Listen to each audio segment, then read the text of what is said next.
నమస్తే welcome back our channel Bhavani happy family. అందరూ ఎలా ఉన్నారండి? అందరూ బాగుండాలి, అందులో నేను ఉండాలి. సో ఈరోజు వీడియో ఏంటంటే కనుక వినాయకుని చవితికి ఏమేమి అంటే పూజా సామాగ్రి ఏమేమి కావాలి, పూజా విధానం అనేది ఎలా చేసుకోవాలి, ప్రసాదాలు ఏమేమి పెట్టాలి, సో ఇవన్నీ కూడా ఫుల్ డీటెయిల్గా తెలుసుకుందాం అనమాట. వీడియోలోకి వెళ్ళబోయే అంతకన్నా ముందు ఏం చేయాలో తెలుసు కదండి. ఇంకా మన ఛానల్ని ఎవరైనా సబ్స్క్రైబ్ చేసుకోకపోతే, లేకపోతే ఇంకా ఎవరైనా చూడకపోతే కనుక వెంటనే చూడండి, అలాగే వెంటనే సబ్స్క్రైబ్ చేసుకోండి. పక్కనే బెల్ ఐకాన్ ఉంటుంది, దాన్ని టింగ్ మనం ప్రెస్ చేశారంటే అలా నోటిఫికేషన్ ఇచ్చారంటే నేను ఏ వీడియో పెట్టినా మీ వరకు చేరుతుంది. So please subscribe our channel Bhavani happy family.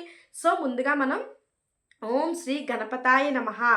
So ఈ సంవత్సరం 2025 సంవత్సరం మనకి 27వ తారీఖు బుధవారం వినాయక చవితి అనేది వచ్చిందండి. సో మన విఘ్నేశ్వరుడికి బుధవారం అనేది చాలా ఇష్టమైన రోజు. సో ఆ రోజునే మనకి వినాయక చవితి రావడం కూడా మనందరికీ కూడా చాలా ఇష్టమైన రోజు కిందే మారిపోద్ది.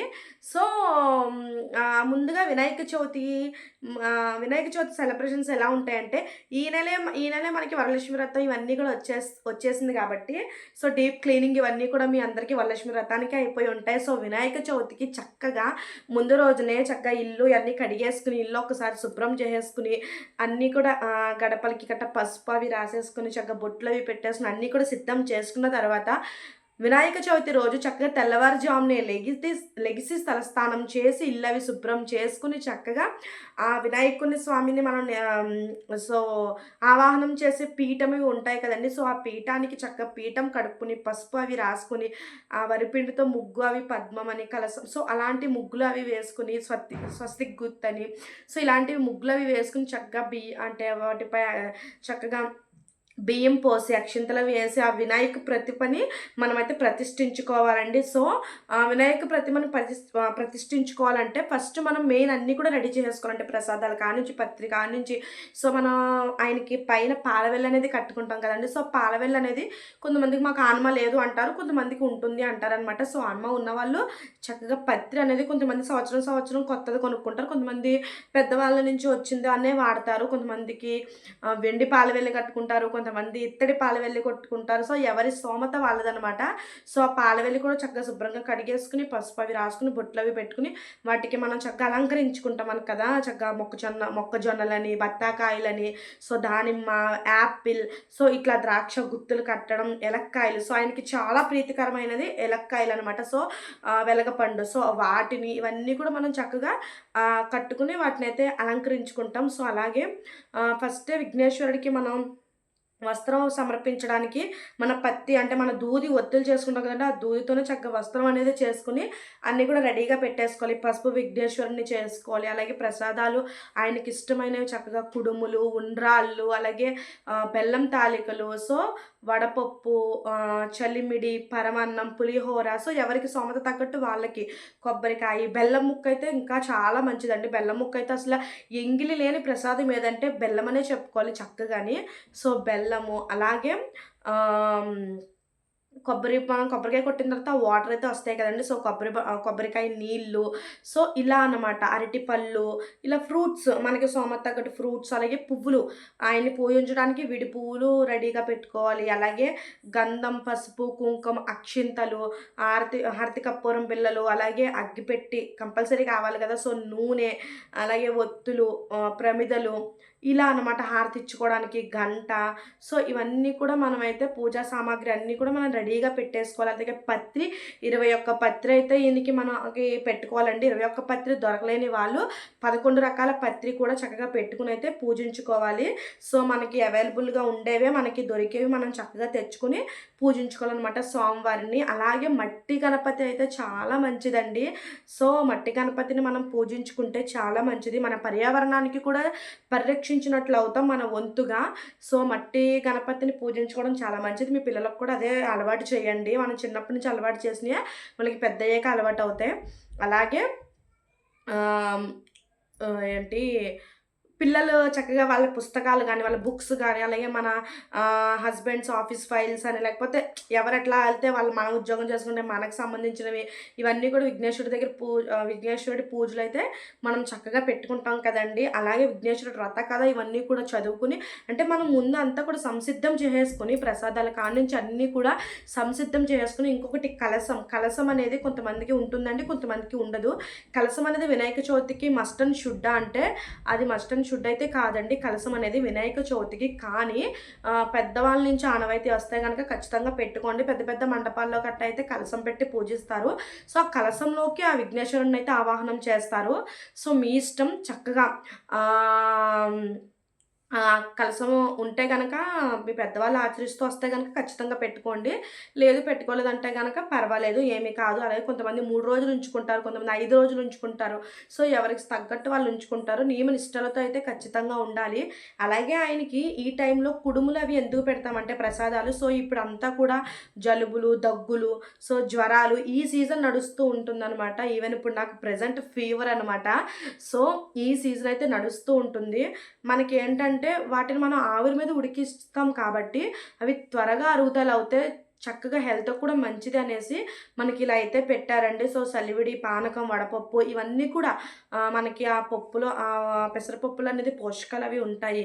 చక్కగా కూడా మనకి హెల్త్‌కి మంచిదని ఇవన్నీ కూడా పెట్టారు.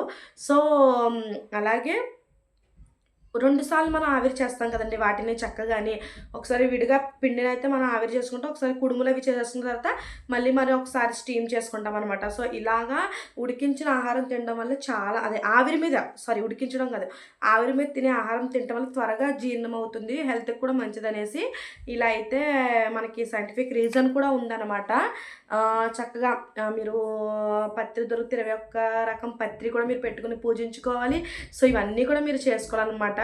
అసలు కలశం అనేది ఎప్పుడు కదపాలి, ఏంటి ఇవన్నీ కూడా అంటే కలశం ఉన్న వాళ్ళకి లేకపోతే వినాయకుడు సో, ఇవన్నీ ఉన్న వాళ్ళకి కూడా నేను బుధవారం అదైతే వీడియో చేస్తాను. అంటే రేపొద్దున వచ్చేసి వ్రతం వీడియో పెడతాననమాట. సో, వ్రతకథ మొత్తం మీకు వీడియో పెడతాను. ఎందుకంటే చదువుకోలేని వాళ్ళు ఉంటే ఆ వ్రతకథ అనేది పెట్టేసుకుంటే చాలా మంచిది కాబట్టి సో, అది కూడా పెడతాను మీకు. అయితే ఇంకా సో, మీకు 21 రకాల పత్రులేంటో కూడా మీకు చెప్తాననమాట.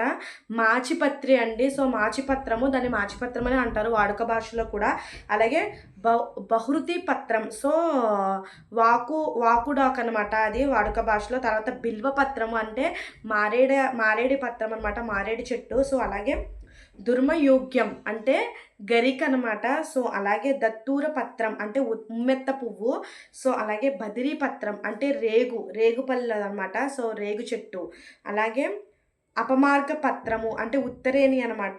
తులసి పత్రము. సో, తులసి అనేది మీకు తెలుసు.